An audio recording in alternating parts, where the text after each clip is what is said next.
Actuellement, nous trouvons dans une propriété que j'ai héritée suite au décès de mes parents, qui se trouve dans la région de Quimper, dans le sud Finistère. Alors, je vais bientôt avoir 51 ans. J'ai eu un passé à vivre d'apiculture pendant une vingtaine d'années, qui m'a fait beaucoup découvrir la nature et tout ce qui tourne autour. Donc, là, nous sommes sur un terrain qui nécessite d'être entretenu. Mais bon, il y a sûrement des possibilités, notamment par une voisine qui peut amener des poneys pour brouter, qui permettront d'entretenir le terrain déjà, et puis de pouvoir profiter pour elle aussi d'avoir une pâture supplémentaire.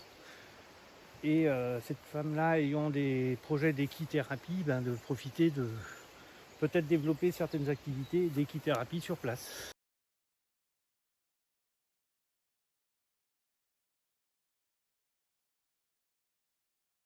Donc cette plante s'appelle le grand rumex.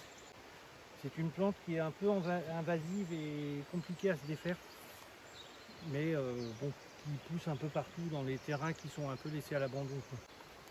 Dès l'instant où on laisse un terrain ici ou ailleurs sans culture, la nature reprend ses droits avec toutes les graines incorporées dans le sol qui remontent forcément.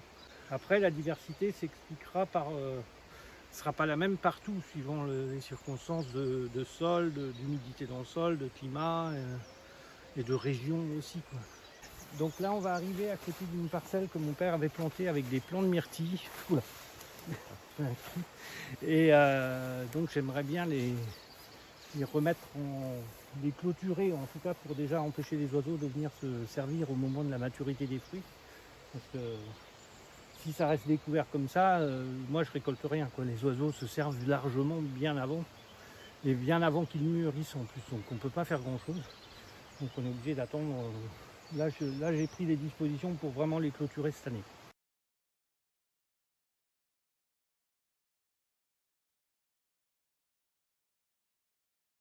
Alors la cagnotte va déjà me servir à revaloriser ce lieu que j'ai hérité, qui n'était pas forcément habitable ou viable à 100%, puisque c'est des bâtiments qui n'existaient pas en tant qu'habitation.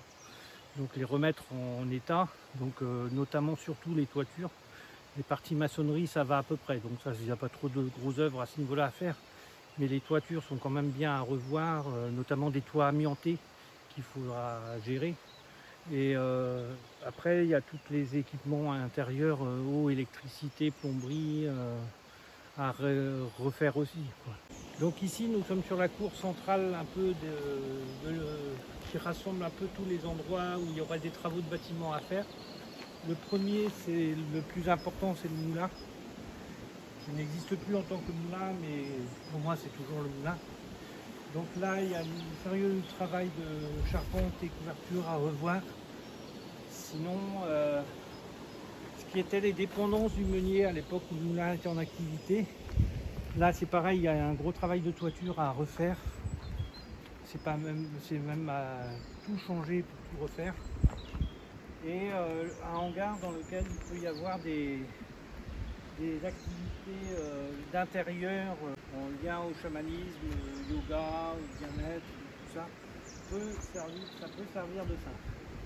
Et donc le bâtiment d'à côté sera le bâtiment futur d'hébergement des gens de passage, en sachant que les travaux ont déjà commencé dedans. Donc on peut déjà jeter un œil de début des travaux, en sachant que cette pièce-là va être aménagée en ce qu'on appellerait un dortoir avec chambre commune. Et dans un des bouts, partie sanitaire et kitchenette ou pièce à vivre, quoi. Donc je vois qu'il y a un enduit à la chaux sur les murs en fait. Alors c'est pas la chaux, c'est terre et paille, et qui n'est pas tout à fait fini. Là c'est ce qu'on appelle un enduit de corps, qui va avoir un enduit de finition par-dessus quand cette partie-là sera déjà sèche. Donc pour l'instant ce n'est pas sec, ce qui explique que l'enduit de finition n'est pas fait. On voit que par endroits, notamment ici par exemple, le séchage est déjà plus avancé que là, mais tant que c'est foncé comme ça veut dire que c'est pas suffisamment sec.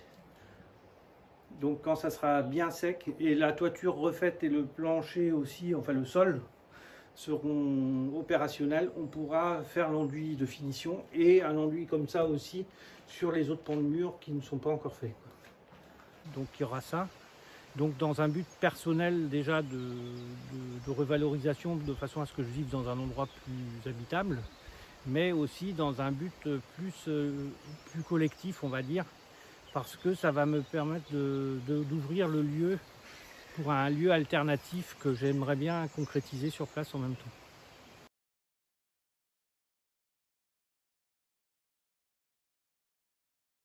Bah, le lieu, j'ai mis longtemps avant de trouver la meilleure solution et je pense que la meilleure c'est de trouver de l'événement ponctuel sur place plutôt qu'un lieu de vie collectif comme on pourrait dire, comme les écolieux ou des choses comme ça. Alors, d'après ce que tu m'as dit déjà, tu as mis tu es en train de créer une association. Voilà, il y a une association qui commence à prendre forme plus ou moins vite avec déjà quelques amis qui me permettent donc de commencer la structure administrative, on va dire, de façon à ce qu'on puisse avoir après un support pour aller au-delà dans des demandes d'aide ou des démarches plus officielles, n'étant plus par mon nom mais par le nom de l'association.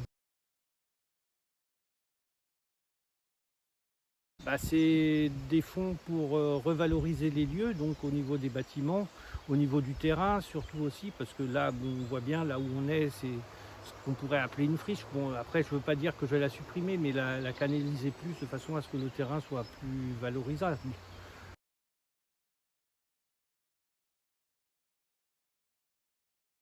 Des jardins ou des chantiers participatifs aussi, que ce soit sur la toiture ou les aménagements intérieurs, peu importe, le principe du chantier participatif est le bienvenu. Parce que ça correspond aussi à l'état d'esprit de ce que je veux faire dans le lieu futur, quoi. Bah, déjà, par la cagnotte, ils vont déjà faire le versement sur mon nom propre au départ, avec l'argent qui sera récolté, utilisé pour ces valorisations-là. Mais par la suite, j'accepte aussi des aides, pas forcément que financières, mais aussi de talents qui pourraient servir, quoi. Donc des gens qui sont compétents dans le domaine de la charpente, couverture, dans l'électricité, dans la plomberie, enfin tous ces corps de métier-là dont il y a besoin. Et il faut savoir aussi que ces corps de métier-là ne sont pas exclusifs. Ça peut être aussi des compétences, on va dire, administratives, parce que quand l'association sera en place, l'association ne va pas vivre sans la partie administrative non plus. Donc ça peut aussi être des compétences administratives. Donc ça pourrait être une bonne idée pour joindre le maximum de gens, quoi, et fédérer, quoi.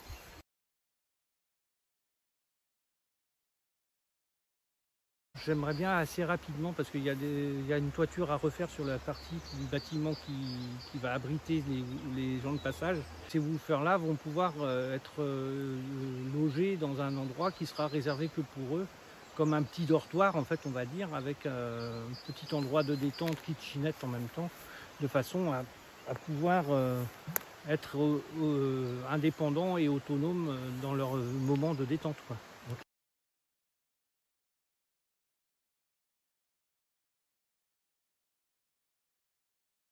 Il y a une rivière qui passe dans tout le terrain en fait. Donc voilà. Nous voici près de la rivière. Donc ici, je continue, il y a mon père qui avait monté une serre dans un périmètre d'en gros 200 mètres carrés que j'ai fait démonter malheureusement, mais qui existe toujours au niveau de l'enceinte parce qu'il y avait les murs de fondation qui sont restés. Et bon, l'idée c'est de faire un potager là, éventuellement pourquoi pas participatif sous la forme d'inspiration permaculture ou pas, peu importe. Ici on va arriver à côté d'un endroit que mon père avait valorisé par une source. Comme il n'y a plus de toiture, la végétation est un peu prise dessus. Donc on voit quand même qu'il y a de l'eau dedans. Mais la végétation a repris dedans parce que c'est à l'air libre, quoi. Donc l'idée, ça serait de revaloriser le bâtiment, de faire un peu des événements liés à tout ce qui est chamanisme ce domaine-là, le chêne est tout indiqué d'être là pour être utilisé dans ce sens-là. Bah, ça peut être des cérémonies type du cacao. Ah oui, avec des Mexicains notamment, oui. Alors, c'est des cérémonies où ça permet de rentrer dans des mondes subtils par des breuvages et des moments comme de transe en fait qu'on peut faire. La reliance avec la terre, retrouver ses racines aussi, mais ses racines dans le sens où s'ancrer dans la terre, la connexion avec la nature et tout ce qui tourne autour, quoi.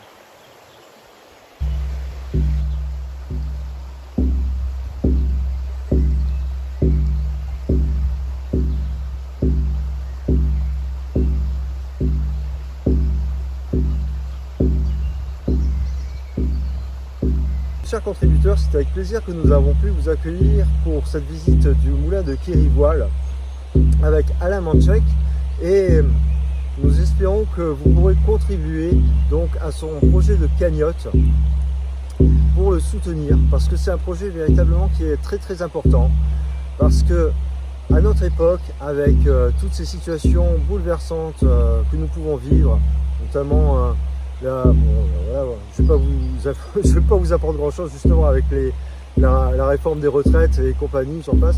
Eh bien, c'est le temps de réagir. C'est le temps de réagir, et je pense que soutenir Alain Manchek justement dans son projet est important, parce que ça sera l'occasion aussi de soutenir aussi d'autres projets, et de venir aussi vous ressourcer près de cette rivière absolument magnifique et magique.